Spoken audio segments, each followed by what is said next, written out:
Mas. Di hati saya masih ada, Mas. Saya Yang masih ada. Teddy, Yang tolong yang ada. hilangkan bayangan-bayangan. Kasihan Mama anak kamu. Milosih. Kamu tega banget sih. Tidur masih satu ranjang Anda ya? Iya. Masih? Iya. Masih? Tapi dia Masih nggak satu mau kamar, sama masih satu ranjang? Masih. Posisinya kayak apa? Berpunggungan? Macem-macem. Malah saya yang lebih aktif. Lebih aktif? Ya. Tapi kamu gagal untuk membuat dia terangsang. Itu Mas masalahnya. Mas Helmi, anak saya masih gadis.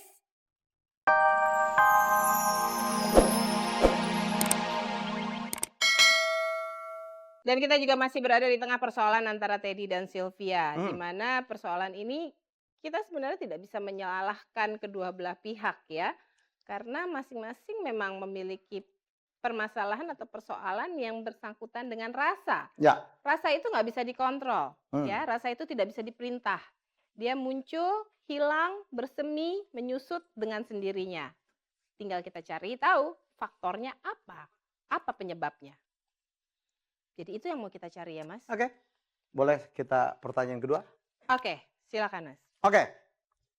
Mas Teddy, saya hanya ingin bertanya dan hanya mengkonfirmasi jawaban dari istri Anda yang sudah kita rekam sebelumnya. Katakan secara jujur, boleh saja pihak sana, pihak sini mengatakan bukan itu alasannya, tapi saya ingin bertanya kepada Anda, apakah Anda menikahi istri Anda ini, ya, Sylvia, karena terpaksa? enggak. Saya menikahi dia karena amanat orang tua, kedua keluarga kami.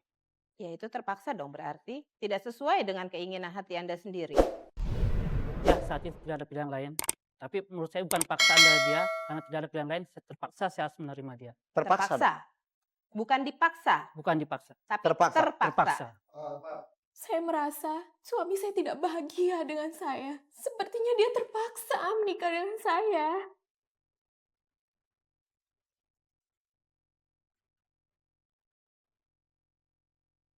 Saat itu kami tidak ada unsur paksa memaksa.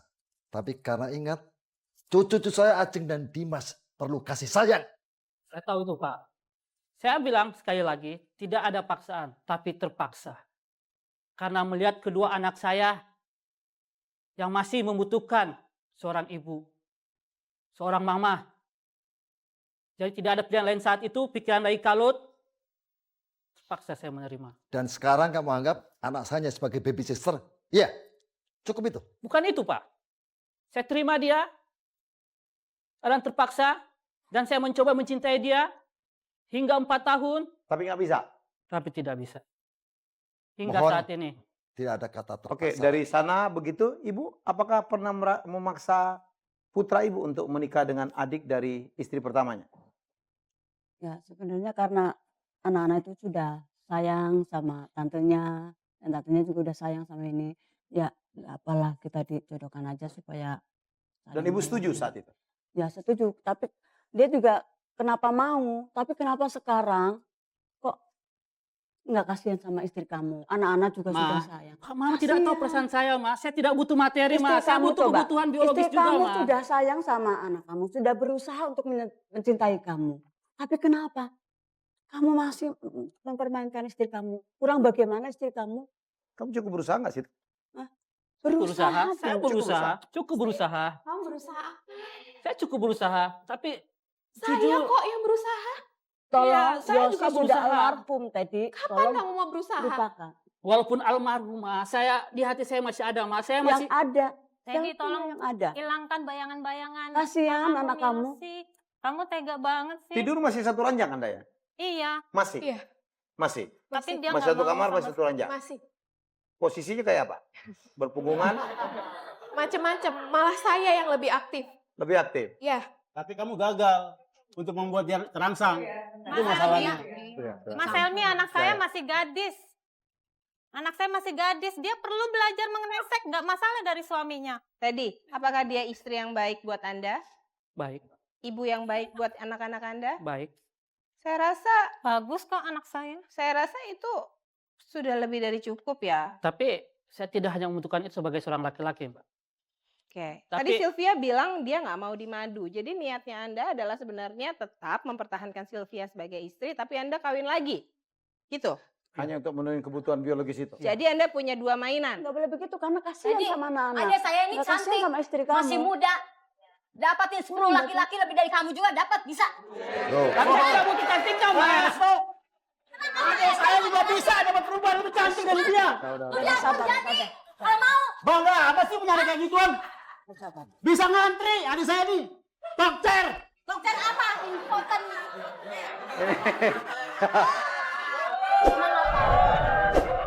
Kurang gimana? Nggak kesian ke adik saya? Mas ini kesian, adik saya, Mas Emi. Dia Ya, sering ya, curhat ya. sama saya. saya pun kasihan, Mbak ya. Iya. Cuman tolong jangan emosi. Nggak ada Ya. satupun persoalan yang bisa diselesaikan secara emosi, percayalah. Betul. Ya. Betul. Baris ya, bisa ya? Oke. Baik. Ngomong. Ya, ini Ya. Iya, jadi ini harus diatasi bersama-sama. Saya katakan juga bahwa ini bukan masalah gampang. Bukan masalah gampang untuk bisa diselesaikan karena ini proses yang panjang untuk menyelesaikan proses grief atau kehilangan karena kematian ini. Ini nggak main-main loh. Kalau misalnya tidak diselesaikan dengan baik, ini masalahnya bisa bertambah besar. Masalah psikologisnya bisa bertambah besar sampai dengan Sebenarnya kedua belah pihak keluarga kami di awalnya sudah berunding secara kepala dingin. Makanya saya terima dia sebagai istri saya. Ya adapun kejadian belakangan ini ya karena konflik kami berdua, makanya keluarga kami ikut turun Saya tangan. pikir Iya konflik itu setelah masalahnya Anda- itu.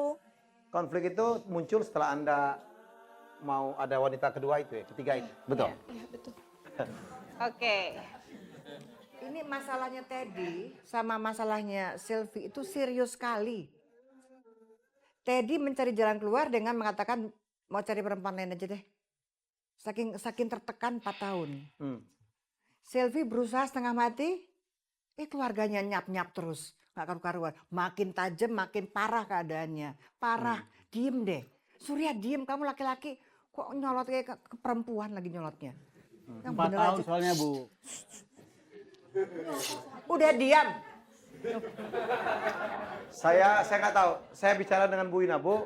Ada berbagai contoh keluarga yang barangkali saling mencinta dan tidak ada lagi melakukan hubungan. Itu yang disebut dengan platonisme, bertahan berpuluh-puluh tahun, that's okay. Bu Ina barangkali bisa lebih memberikan ilustrasi ya, Bu ya. Sebetulnya dari acara MKM sendiri waktu itu kita ada beberapa kasus yang suami istri salah satunya sakit parah, salah satunya sudah tidak sanggup melayani lagi. Tapi pasangannya tetap komited untuk memelihara perkawinan, tetap setia, nggak mencari pasangan yang lain. Jadi sebetulnya kebutuhan biologis itu tadi bukan satu-satunya, bisa dialihkan, bisa prioritasnya diperkecil dibandingkan dengan kebutuhan Atau lain. dicarikan cara lain. Dicarikan cara lain. Jadi poligami itu bukan satu-satunya cara.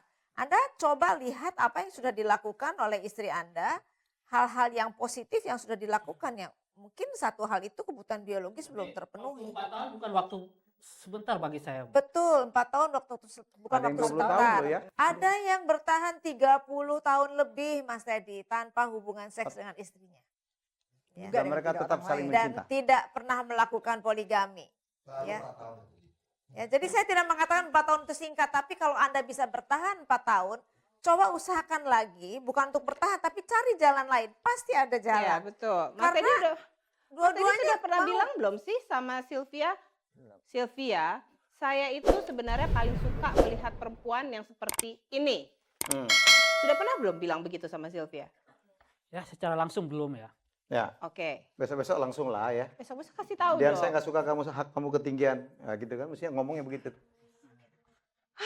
Justru itu Mbak Dian, Ya. dia nggak mau komunikasi sama Ya, istrinya. kita melihat mengenai ini adalah batinnya unsur dia, komunikasi. kebutuhan dia nggak ngomong sama istrinya. Jangan-jangan kita perbaikin komunikasinya dan selesailah. Mereka bisa selesai. Semuanya, ya. Mungkin Teddy berpikir bahwa Sylvia bisa membaca pikirannya dengan hanya Ya. melihat body language-nya aja. Hanya dengan bahasa tubuh aja dia sudah bisa membaca. Itu yang keliru. Itu ya. yang keliru. Kan saya udah bilang berulang-ulang. Bilangnya kapan? Ya bilangnya dengan bahasa isyarat kayak gitu ya kan. Ya, Ternyata susah. belum tentu bisa ditangkap oleh lawannya. Niat ya, perlu Apa? dengan niat dari dalam. Topik kita kali ini juga cukup pelik, itu masalah turun ranjang yang berimplikasi kepada sang suami tidak bisa menggauli istrinya. Kenapa? Karena dia terbayang kepada istrinya pertama yang merupakan kakak kandung dari istri yang sekarang. Dan persoalannya mulai dari sana, istri yang tidak pernah disentuh selama 4 tahun, kemudian bertanya, menggugat. Ya, Dian mau ngomong Dian? Ya, Dan rupanya sang suami sudah mencari jalan sendiri untuk mengatasi masalahnya. Namun sayangnya jalan yang dipilih justru menyakiti hati istrinya yang sudah berusaha semaksimal mungkin Ya. untuk memberikan yang terbaik, yaitu mau menikah lagi. Ya, jadi dia hanya ingin istrinya yang sekarang, Sylvia, menjadi ibu yang baik bagi anak-anaknya karena anak-anak sudah begitu mencintai dia. Ya. Namun untuk kebutuhan biologisnya, Teddy akan menikah dengan wanita lain. Dengan alasan saya udah mencoba 4 tahun, nggak berhasil. Tuh enak banget ya. Oke, boleh kita bertanya selanjutnya, Dian? Oke, kita lanjutkan saja. Ini masalah komunikasi yang terputus di antara mereka berdua.